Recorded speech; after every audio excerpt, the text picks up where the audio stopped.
You know, there are moments in this life, and I mean this literally, when the pure, unadulterated evil is unleashed on this world. The people of Israel lived through one such moment this weekend. The bloody hands of the terrorist organization Hamas, a group whose stated purpose for being is to kill Jews. This was an act of sheer evil. More than 1,000 civilians slaughtered, not just killed, slaughtered in Israel.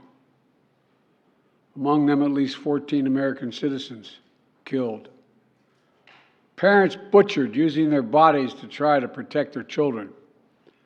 Stomach-turning reports of babies being killed. Entire families slain.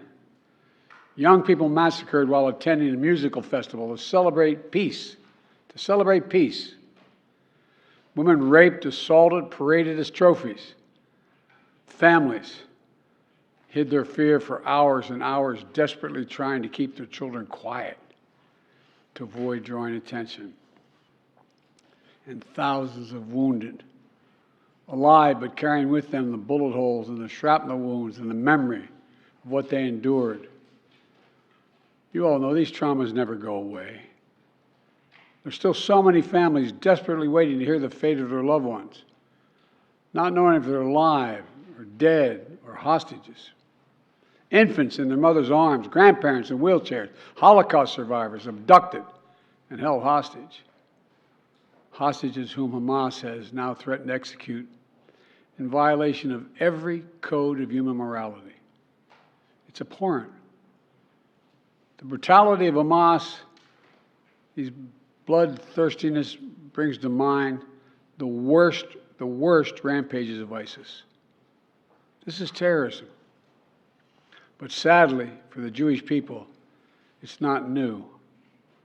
This attack has brought to the surface painful memories and the scars left by a millennia of anti-Semitism and genocide of the Jewish people.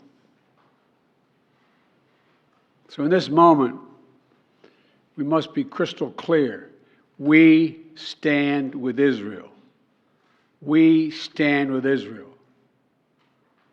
And we will make sure Israel has what it needs to take care of its citizens, defend itself, and respond to this attack. There's no justification for terrorism. There's no excuse.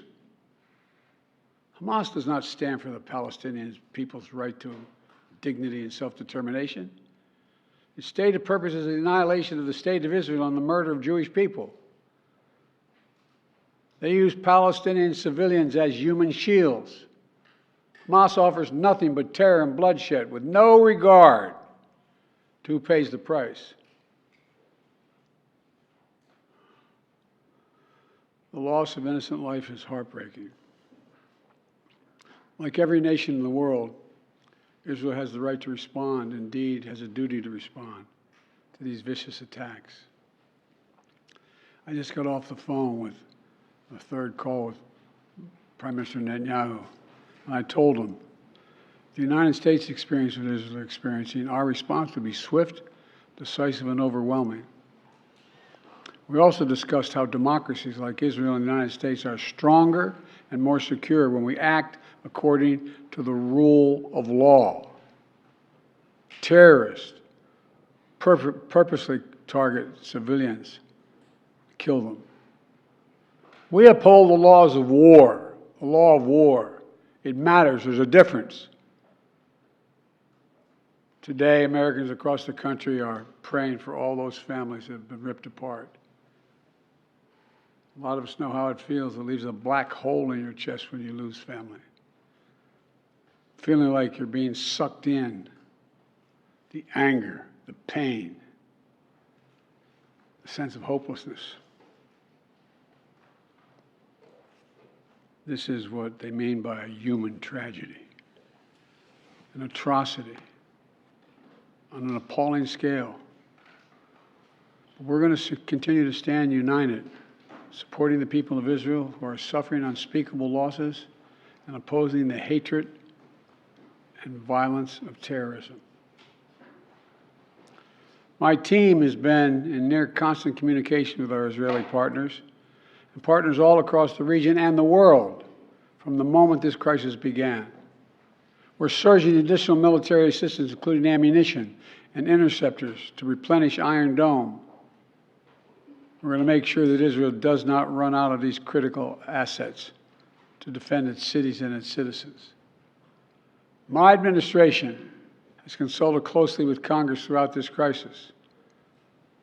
And when Congress returns, we're going to ask them to take urgent action to fund the national security requirements of our critical partners. This is not about party or politics. This is about the security of our world, the security of the United States of America. We now know that American citizens are among those being held by Hamas.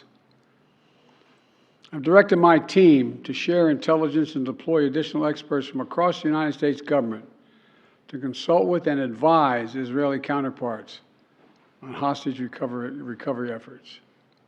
Because as president, I have no higher priority than the safety of Americans being held hostage around the world. The United States has also enhanced our military force posture in the region to strengthen our deterrence. The Department of Defense has moved the USS Gerald R. Ford Carrier Strike Group to the Eastern Mediterranean and bolstered our fighter aircraft presence. And we stand ready to move in additional assets as needed. Let me say again, to any country, any organization, anyone thinking of taking advantage of this situation, I have one word: don't. Don't. Our hearts may be broken, but our resolve is clear. Yesterday, I also spoke with the leaders of France, Germany, Italy, and UK to discuss the latest developments with our European allies and coordinate our united response. This comes on top of days of steady engagement with partners across the region. We're also taking steps at home. In cities across the United States of America, police departments have stepped up, security around centers of Jewish life. The Department of Homeland Security and the Federal Bureau of Investigation are working closely with state and local law enforcement and Jewish community partners to identify and disrupt any domestic threat that could emerge in connection with these horrific attacks. This is a moment for the United States to come together, to grieve with those who are mourning. Let's be real clear. There is no place for hate in America. Not against Jews, not against Muslims, not against anybody. We reject. What we reject is terrorism. We condemn the indiscriminate evil, just as we've always done. That's what America stands for.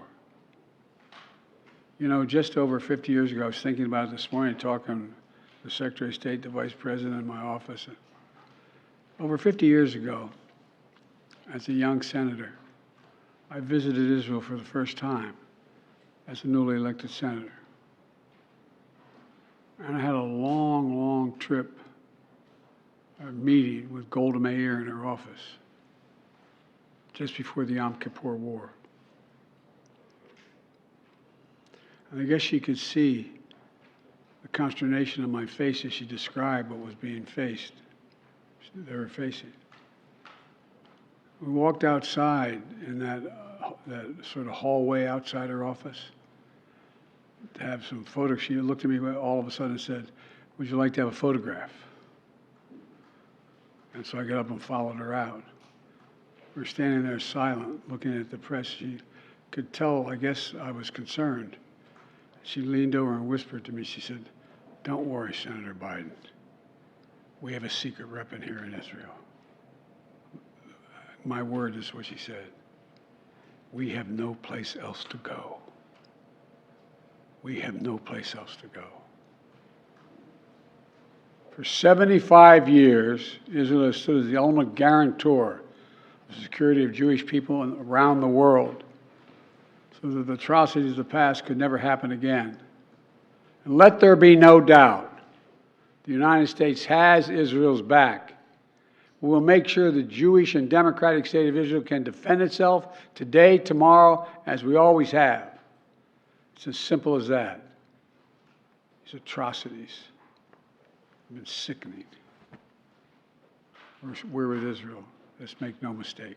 Thank you.